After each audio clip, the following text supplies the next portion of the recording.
और अब बात कर लेते हैं मार्केट अपडेट की। गिरावट के साथ खुला शेयर बाजार। सेंसेक्स में करीब 300 अंकों की गिरावट, निफ्टी में भी करीब 100 अंकों की गिरावट। तो देखिए आज जो मार्केट ओपन हुआ वो गिरावट के साथ ओपन हुआ है और निफ्टी और सेंसेक्स दोनों में जो गिरावट है वो दर्ज की गई है। और निफ्टी में करीब 100 अंकों की गिरावट, सेंसेक्स में 300 अंकों की गिरावट दर्ज की गई है।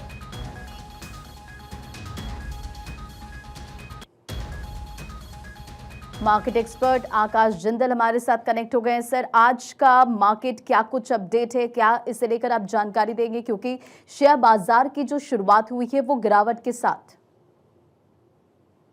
देखिए, ब्रेंट क्रूड के प्राइसेस ऑलरेडी बढ़ चुके हैं, तो जाहिर सी बात है हिंदुस्तान की मार्केट पे तो उसका इम्पैक्ट आना ही था। ब्रेंट क्रूड के प्राइसेस ऑलरेडी $97 पर बैरल पहुंच चुके हैं। अब दूसरा इंपॉर्टेंट ये है, मेरी ऑर्गेनाइजेशन आकाश का मानना है, सबसे इंपॉर्टेंट हमारे लिए ये है आरबीआई मॉनेटरी पॉलिसी कमेटी, इसकी 3 दिन की मीटिंग शुरू हो चुकी है। अब इसके अंदर इस तरीके से इन्फ्लेशन बढ़ रहा है, लिक्विडिटी कंट्रोल मेजर्स आने की संभावना है, सीआरआर बढ़ने की और एसएलआर बढ़ने की संभावना है। सीआरआर और एसएलआर दर्शकों को समझा दूं, सीआरआर कैश रिजर्व रेशियो, वो कैश और सिक्योरिटी जो बैंक अपने पास रखता है, और एसएलआर भी लिक्विडिटी मेंटेन करने के कुछ एसएलआर सिक्योरिटी बैंक रखता है अपने पास, वो बढ़ाई जाने की संभावना है। यानी मार्केट में से लिक्विडिटी सक करने की कोशिश की जाएगी, ऐसी संभावना लगती है, क्योंकि अब इन्फ्लेशन को कम रखना बहुत जरूरी है। ब्रेंट क्रूड पहले कम हो गया था, अब दोबारा बढ़ गया है। ग्लोबल इकोनॉमी पे काफी प्रेशर आ रहा है और ग्लोबल इकोनॉमी अब रिसेशन में जाने की काफी संभावना है, क्योंकि यूएस ईरान वॉर इस तरीके से खत्म नहीं हो रही है, वो ग्लोबल इकोनॉमी को बहुत दिक्कतें दे सकती है। जहाँ तक हिंदुस्तान की बात है, हिंदुस्तान अभी भी, मेरी ऑर्गेनाइजेशन आकाश का मानना है, दुनिया की बड़ी इकोनॉमी में से फास्टेस्ट ग्रोइंग इकोनॉमी रहेगा। 6% से ऊपर हमारी जीडीपी ग्रोथ रहेगी। कहीं ना कहीं भारत के प्रधानमंत्री नरेंद्र मोदी साहब, उनकी सरकार की जो पॉलिसीज हैं, जिस तरीके से जीएसटी है, जिस तरीके से और पॉलिसीज हैं, जिस तरीके से एफटीएस किए गए हैं, उधर वॉर चलती रही, इधर हमने एफटीएस किए, उसका एडवांटेज इंडिया को मिलेगा। But overall global situation gloomy है, ओवरऑल ग्लोबल सिचुएशन अच्छी नहीं है, और उसका इम्पैक्ट कहीं ना कहीं हिंदुस्तान के एक्सपोर्ट्स के ऊपर भी आएगा। ऑलरेडी हम देख रहे हैं कि हमने कोशिश किया है कि एफटीएस के थ्रू अपने एक्सपोर्ट बढ़ाया जाए। उससे क्या होगा, मैन्युफैक्चरिंग भी बढ़ेगी, मैन्युफैक्चरिंग बढ़ेगी, साथ साथ जो है हमारे जॉब अपॉर्चुनिटीज बढ़ेंगी।